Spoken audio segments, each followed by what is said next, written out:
Баршаңызға қайырлы күн, достар. Бүгін осындай кешкі асқа арналған өте қарапайым, тез дайын болатын рецептпен сіздермен бөлісетін боламын.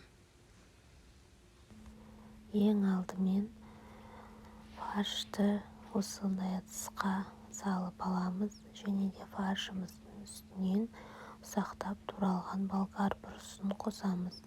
Өздеріңіздің қалауларыңызға қарай түсін таңдасаңыздар болады. Мен осындай жасыл түстісін таңдадым. Болгар бұрышын қосып болғаннан соң үстінен осы пиязымызды ұсақтап турап қосамыз. Өздеріңіздің қалауларыңыз бойынша жақсылап араластырып дәмін келтіретін боламыз. Және мен осы болгар пияздан соң үстінен осындай петрушканы қостым. Және де сіздер өздеріңіз дәміне қарай қосымша қоссаңыздар болады. Өздеріңіздің қалауларыңызға қарай түрлі дәмдеуіштерді қоссаңыздар болады. Мен 1 шай қасық тұзымды және де 1 шай қасық қара бұрышымды және 1 шай қасық паприка ұнтағын қосып жақсылап араластыратын боламын. Сонымен қоса біздің қоспамызға 100 мл суды құйып, барлығын жақсылап бір дәмге келтіріп араластырып алуымыз керек. Осылай видеода көрсетілгендей барлығын жақсылап араластырып аламыз.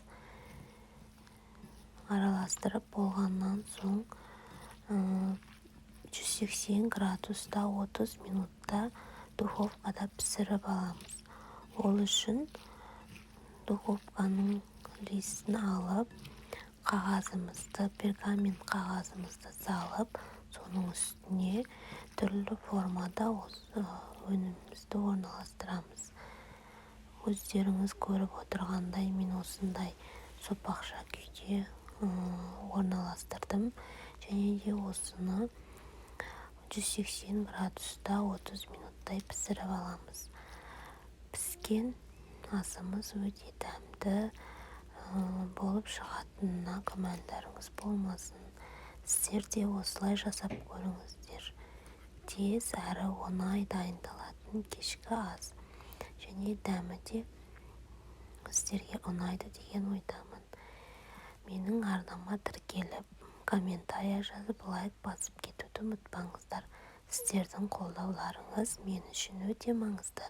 Келесі рецепттермен бөліскенше сау болыңыздар.